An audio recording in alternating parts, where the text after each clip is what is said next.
What's up, guys? Emster Knows Hoop back today with another video. Really quick, wanted to thank you guys for all the love and support. We are at, I believe, almost 775 subs. Guys, I know for a fact we can hit 1K. So, again, don't forget to leave a like, comment, subscribe. And today we are doing the finale episode of Contender or Pretender. And it's going to be on the 49-33 Milwaukee Bucks. Now, due to some unfortunate technical issues, the way I usually kind of format my videos / make them so smooth and easy to do, it's going to be a little bit different. But I hope you guys kind of stick through it with me, and let's get into it. So, the Bucks are 6th in offense and 6th in half court offense, and 19th in defense and 19th in half court. And honestly, this team has been pretty underwhelming, and I think the biggest reason and the first talking point we have here is Damian Lillard. Averaging 24, 4, and 7 on 42 from the field, which for someone of Dame's caliber is not that good. 35 from 3, which for most players, pretty good. But for Dame, that's a down season. And 92 from the line, which, I mean, that's still just great. That's what Dame does. But Dame just has to be better. So we're going to go through these like 3 to 4 shots and sort of look at why at times Dame kind of looks like a major part of the problem. Along with, obviously, I think having, all these coaching changes against the coaches you selected.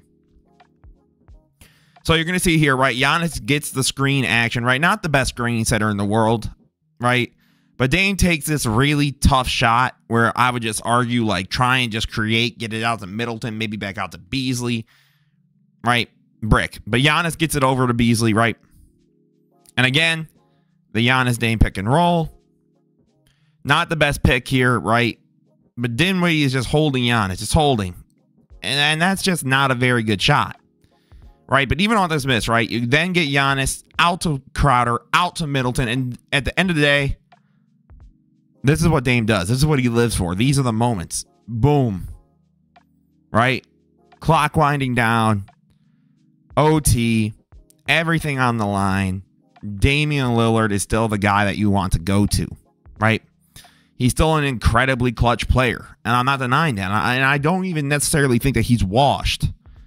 But for whatever reason, it's really weird, and I'm sure you guys have seen it all over NBA Twitter, like Dame stats without Giannis, right, versus with Giannis.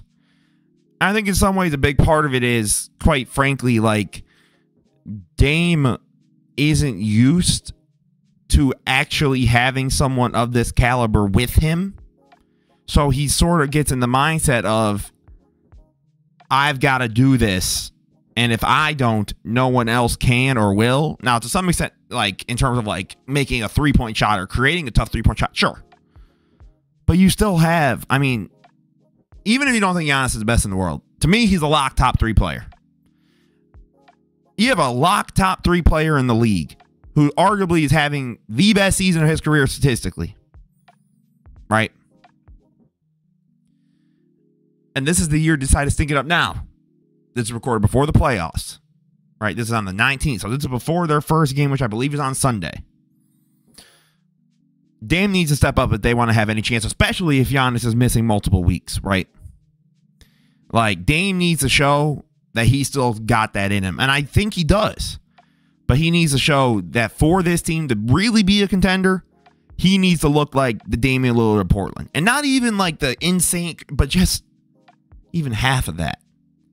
Go up to 45, 46% from the field. 37 to 38 from 3. And stick with the free throws, right? And the next guy we're talking about, right, is Chris Middleton. Averaging 15, 5, and 5 on 49 from the field, 38 from 3, and 83 from the line.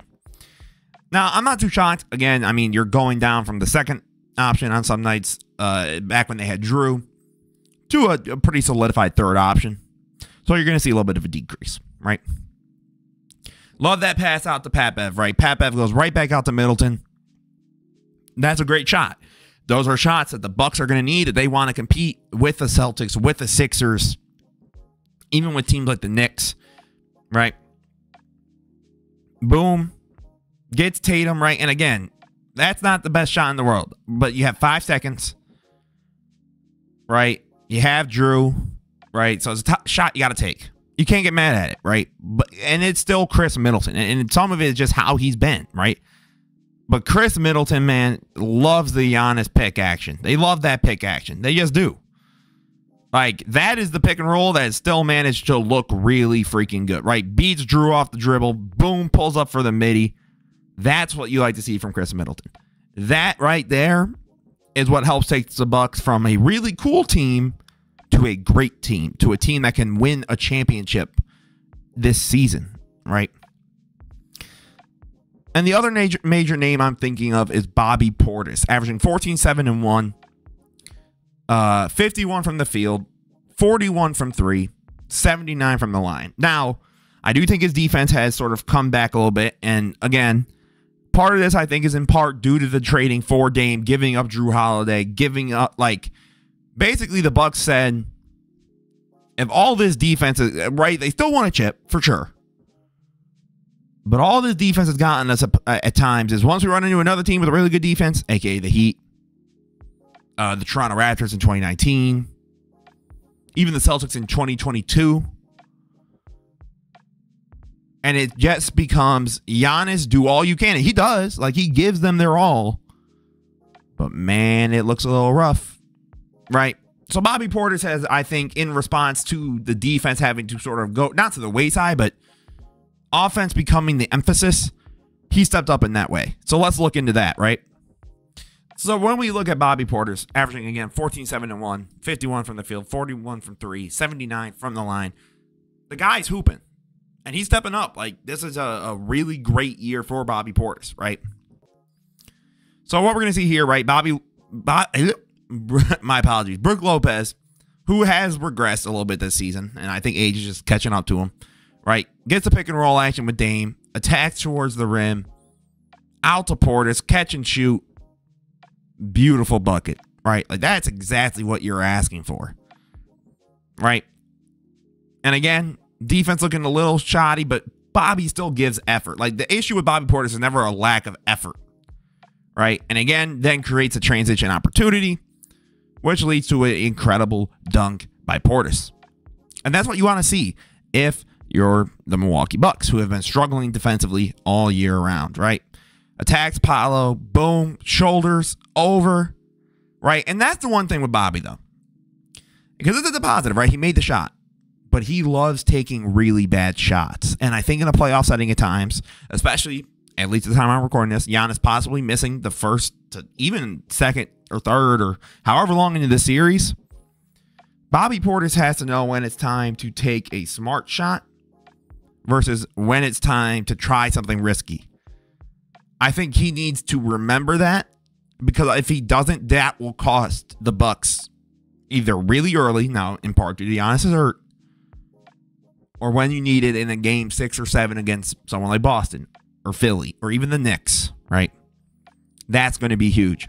So Bobby Portis in this way, I think, has to really make sure he's on the top of his game, or it will cost his whole team. And now, guys, we are talking about, in my opinion, at least going into these playoffs, and I think it might change depending on how long he misses, the best player in the world, Giannis Antetokounmpo, averaging 30, 12, and 7 with 2.3 stocks or steals and blocks, 61 from the field, 27 from 3, 66 from the line. Now, Giannis is not a great shooter, but 61 from the field. He is the first player in NBA history, I believe it was average 30 and 10 on 61 from the field. Not Shaq, not Wilt, not Bill, or any of those. Giannis, right? And that's incredible. Incredible. So let's see a little bit what Giannis has been doing to help try and keep this team afloat, right? Transition. Obviously, Giannis loves this Jokic matchup. He's like, oh, I want this. Boom, just blows right past him, takes it, right?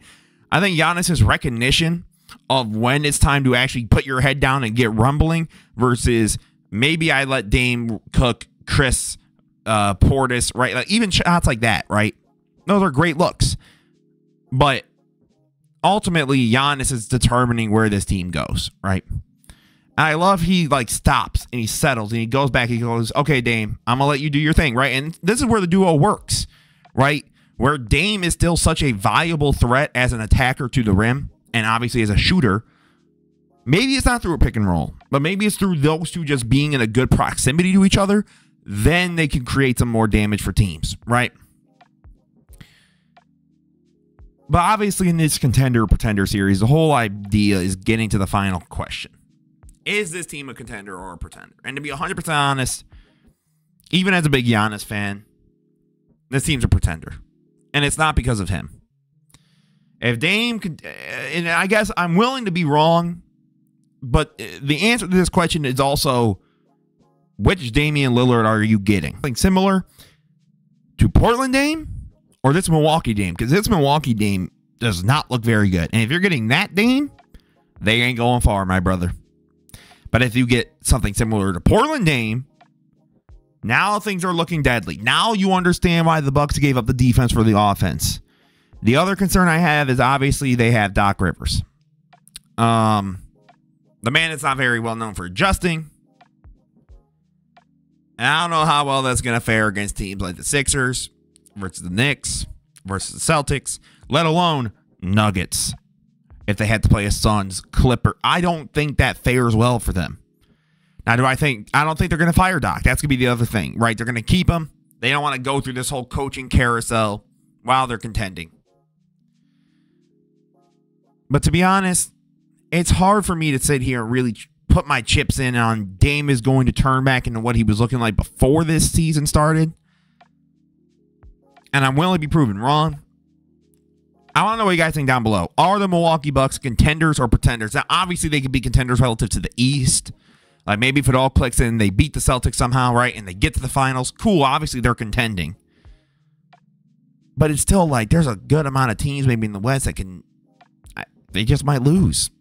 And at the end of the day, it's because they gave up the defense. It's because Dame isn't playing to his level and because they have a coaching disadvantage. So let me know what you guys think down below. This is Mr. No Hoops. I'm sorry for all this weird tech stuff. Hopefully by the next video, which will probably be a deep dive into a series that I find super interesting off the rip, we'll get into that. And hopefully everything will be fixed by then. So I hope you guys enjoyed the video. Have a beautiful rest of your day. Don't forget to like, comment, subscribe. This was Mr. No Hoops. Peace out. Buzz.